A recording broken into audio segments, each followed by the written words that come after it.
Last lecture में हमने discuss किया था इन्वेंशन ऑफ माइक्रोस्कोप कि माइक्रोस्कोप की इन्वेंशन कैसे हुई। सिंपल सा आपको इतना लर्न करना है कि जो सिंपल माइक्रोस्कोप है उसको किसने डिस्कवर किया था, एंटोन वेन ल्यूनेहोक ने। और लाइट और कंपाउंड माइक्रोस्कोप को किसने डिस्कवर किया था, रॉबर्ट हुक ने। आपको सिर्फ इतना याद रखना है बस इन्वेंशन ऑफ माइक्रोस्कोप में कि सिंपल माइक्रोस्कोप को किसने डिस्कवर किया था, एंटोन वेन ल्यूनेहुक ने। और लाइट और कंपाउंड माइक्रोस्कोप को किसने डिस्कवर किया था, रॉबर्ट हुक ने सॉरी। उसके बाद हम बात करते हैं सेल थ्योरी की। तो अब हम बात करते हैं सेल थ्योरी की। ये इम्पोर्टेंट है कि सेल थ्योरी को किसने डिस्कवर किया। सेल थ्योरी जो है उसको दो साइंटिस्ट ने डिस्कवर किया था। क्या नाम है उनका, शिल्डन और शिवान। आपको आगे वाले वर्ड याद नहीं करने की ज़रूरत, आपको सिर्फ पीछे वाले वर्ड याद करने हैं। क्या शिल्डन और शिवान ने क्या दी, सेल थ्योरी दी थी। Cell theory for plants and animals. German physiologist जो रुडोल्फ विर्चो है उसने क्या फ्रेज दिया, ओमनी सेलुला ई सेलुला। क्या फ्रेज दिया उसने, ओमनी सेलुला ई सेलुला, जिसका मीन्स क्या है कि जो सेल है वो किससे बनते हैं, किससे अराइज होते हैं, प्री एग्जिस्टिंग सेल से ही अराइज होते हैं। The principle added to the cell theory. अब क्या क्या करेक्टरिस्टिक्स क्या है, क्या क्या फीचर्स है सेल थ्योरी के, वो हम डिस्कस करते हैं। क्या क्या है, सबसे पहला फीचर है cell is the basic unit of structure of all plants and animals. Cell जो है बेसिक स्ट्रक्चर है, जितने भी प्लांट्स हैं एनिमल्स हैं उनका बेसिक स्ट्रक्चर कौन बनाता है, सेल। सेकेंड पॉइंट क्या है, cell is the basic unit of function as well as metabolic reaction take place inside the cell.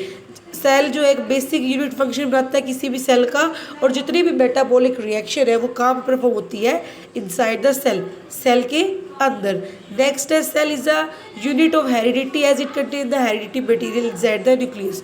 Cell जो है यूनिट है हेरिडिटी की, क्योंकि जो सेल है उसके अंदर क्या है, हमारा DNA RNA that is the heredity genetic material है न्यूक्लियस के अंदर, इसलिए इसको क्या बोल रहे हैं कि सेल जो है यूनिट है हेरिडिटी की। All living cell give rise only all the living cell arise from pre existing cell. जितने भी लिविंग सेल है वो कहाँ से अराइज होते हैं, प्री एग्जिस्टिंग सेल से ही अराइज होते हैं सेल। तो ये हमारे कुछ पॉइंट्स हैं सेल थ्योरी के। नेक्स्ट हम बात करते हैं कि सेल के नंबर क्या होता है, सेल साइज और शेप।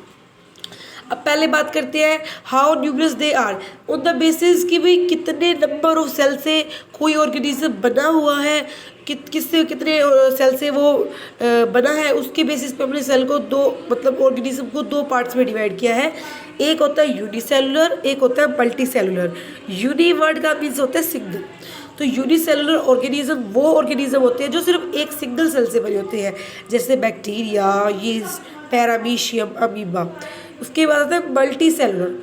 जो वर्ड मल्टी है उसका मीन्स होता है कि सेवरल ऑफ सेल, मतलब मल्टी सेलुलर ऑर्गेनिज्म वो ऑर्गेनिज्म होते हैं जो बहुत सारे सेल से बने होते हैं। अब हम बात करते हैं कि स्मॉलेस्ट सेल कौन सा है, लार्जेस्ट सेल कौन सा है, लॉन्गेस्ट सेल कौन सा है। स्मॉलेस्ट सेल हमारा जो है दैट इज़ अ माइकोप्लाज्म। कौन सा सेल है, माइकोप्लाज्म से, देखो यहाँ पे मैंने अंडरलाइन कर रखा है माइकोप्लाज्म। और जो लॉन्गेस्ट सेल है वो है नर्व सेल हमारा, और जो लार्जेस्ट सेल है that is a ostrich egg. आपको सिर्फ इतना याद रखना है, और कुछ याद करने की जरूरत नहीं है।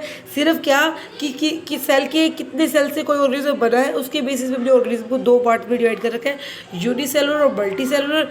यूनिसेलुलर जो सिंगल सेल से बना हुआ है जैसे बैक्टीरिया और यीस्ट, मल्टी सेलुलर जो बहुत सारे सेल से बना हुआ है जैसे ह्यूमन बीइंग, वो सारे क्या है हमारे मल्टी सेलुलर है। और बता दिया कि स्मॉल सेल है mycoplasm, longest cell nerve cell और लार्जेस्ट सेल ऑस्ट्रिच एग।